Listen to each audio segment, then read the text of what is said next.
us off, Mike. I'll defer. Pass. Golly.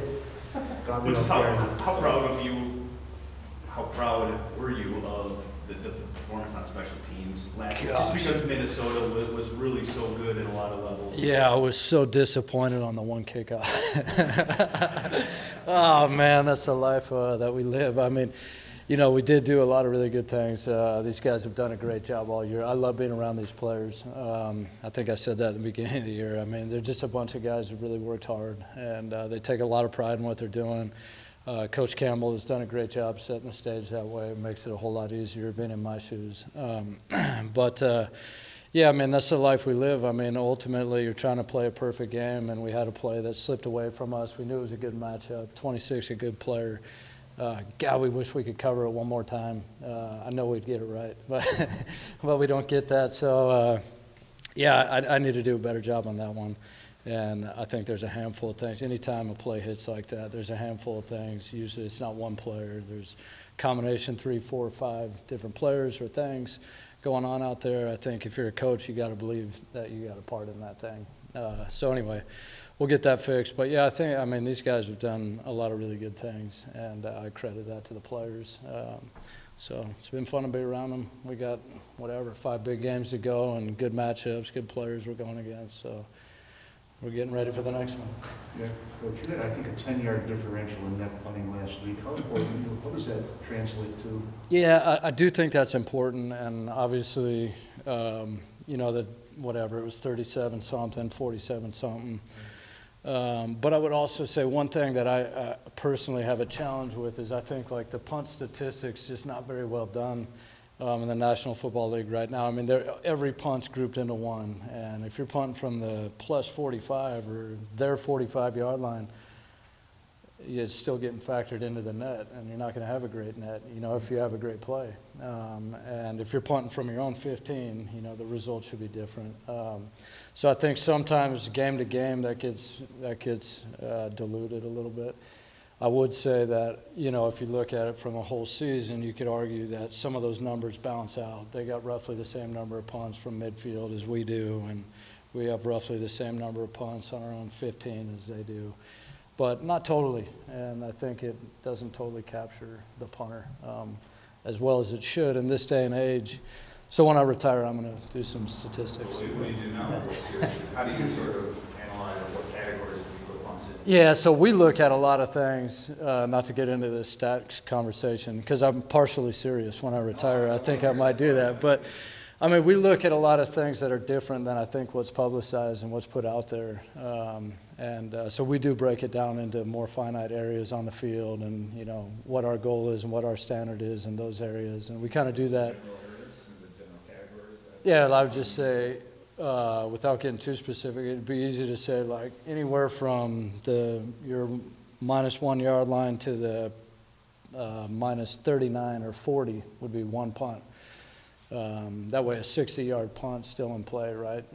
So you're kind of hitting the ball with everything you got. And then once you hit that 40-yard area, now you're starting to look at a little bit different area in the field. All these punters start choking back on their punts somewhere inside of that. Like a lot of guys at the 45 as it really changes. And now they start hitting the end-over-end punt, and I'm talking minus 45. And then obviously as you get further in, it changes more and more. Yeah, so, and then you got the touchback involved and all that stuff.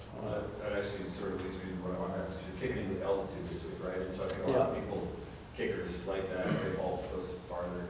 But so how do you sort of, I don't know, dial it back if you have to at all, you know, or prepare for, you know, the cover guys too, to, you know, cover a little more distance? Is there a mesh there that you have to? Yeah, I think anytime, like, you're talking punt coverage, I mean, at the end of the day, you're talking hang time and distance on the kick. And, you know, then there's another factor would be speed of the coverage down the field. And then another thing that kind of makes an impact on it is the width of the kick. You know, if you push it over to the right or the left, and are you lined up on the right hash and punting it to the left, and you're further away from it, or if you're punting it down the right side and you're on the right side, you're theoretically closer to it, right? So the speed of the coverage, how far they're running, the distance they're traveling, the hang time and the distance of the punt is all putting the coverage up on the returner. And those things all play together. So I would say the further the ball goes, theoretically, the higher you would like it to some extent, right? But that's changed quite a bit here in the last few years. These guys are banging the ball down the field where you never used to. But then that would go on a whole other conversation talking about penalties and what they're allowing you to do and holding at the line of scrimmage or not allowing you to do, which has really changed significantly over the last, 8 years or so. I know you got blinders on during the season, but I was curious if you caught much of Monday Night Football game with the conditions there? Oh, yeah, I did actually. The only reason why I say that is because we played in a game, I would say, that was very similar to that. And then I actually went back and looked at the, the game book or log book on the game and just compared the conditions just because I was curious, because you're always trying to learn situations like that. What were their thoughts? What were our thoughts when we played in a game like that? What was our return thought? What was our cover thought when we were kicking into the wind? What did we do? What did they do? And I would say it was pretty similar conditions. I think they had just a touch more wind. I think we had gusts of 50 or something like that, but I think their consistent wind was, I don't know, if it was 35, ours was 30 or something. But it was similar. It definitely makes an impact. They muffed a punt. We muffed a punt in that game. So there's some things, you're looking to see, like in the next time we're in that situation, how are we going to play it? So it's already a chess match. I mean, that's your job is finding mismatches and finding ways to exploit things. When you get in situations like that, do you enjoy them? Do you like them as a coach, the challenge, or is it just a lot of anxiety when you don't have control of the situation? Yeah, no, I think it's fun because you're trying to figure out, how can we get our guys to play the best in this situation, and we play a lot of games, and there's a lot of games that are similar. Those ones are, stand out as being really different. I was a part of the snow game against the Lions and all that. And there's things you learn, there's things you wouldn't do again, there's things you would do over, there's things you do differently. But yeah, so I definitely enjoy that. What game was that? What game was the win game that you played? It was us in Philly at Buffalo. I think it was 21, so it was 2019, I believe, up there, yeah. And Riley's kicked for you the last 2 weeks. Yep. Is that still a competition between those two weekly, or have you kind of settled in on Riley now, especially after the performance he had last week?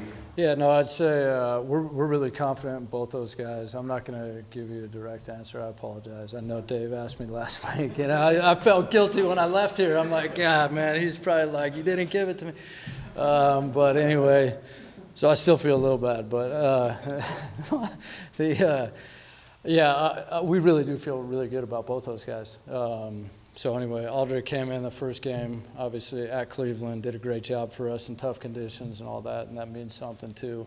And then Riley's kicked the last 2 games for us here. He's done a great job.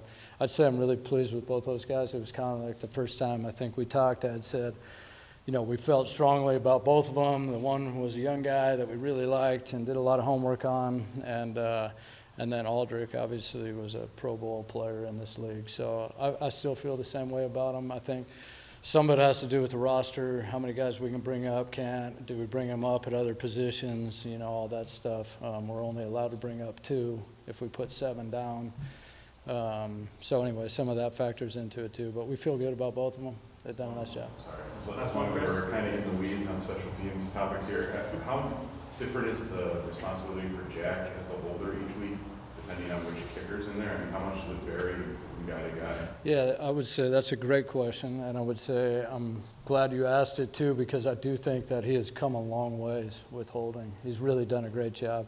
And in that last game, I think that 49-yard kick, the snap wasn't our best snap of the day.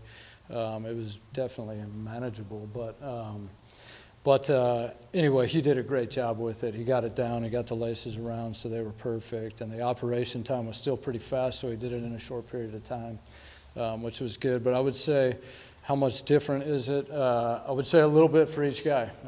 Aldrich likes the ball leaned a little bit more than a lot of these guys here.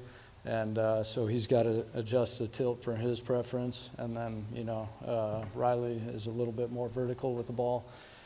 And then, not to go into all this, but then the wind makes a factor on that too. So you would adjust that based off the wind and the hash you're on and some of that stuff too. So it's a big impact in the whole thing. And I would say that he has really come a long way with that. And I'm very proud of him because he's put a bunch of time and effort into it. Just ask you one thing real quick. Yeah. You all follow those special teams rankings that are put out by a guy named Rick Gosling? You follow those? Okay, yeah, I do. Gosh, man, you just asked the worst question you could ask when it's time to go. You got 3 minutes, coach. Yeah, so, gosh, the special teams ranking. So I do know, I love Rick Gosling. He does a great job. He's done it for years. That's what I'm asking. What's that? He's one of my best friends. Oh, he is? Well, then I said the right thing. No, I really do. I think the world of him. He's reached out to me from time to time. I have a lot of respect for the rankings that he does. I really mean that. His rankings come out at the end of the season. So people use those at the end of the season. There's all these other websites and whatever, Twitter accounts and all this stuff that put out a lot of information. And I would say in general, like when it comes to special teams rankings, I do not think a lot of those are very good. And it's like, the thing I hate about it is there's coaches out there that are getting graded on that, and it's based off of information that I don't think is very accurate. But I do like Gosling's. I think his is probably one of the closest. And he's going to have a heck of a rival when I'm done coaching.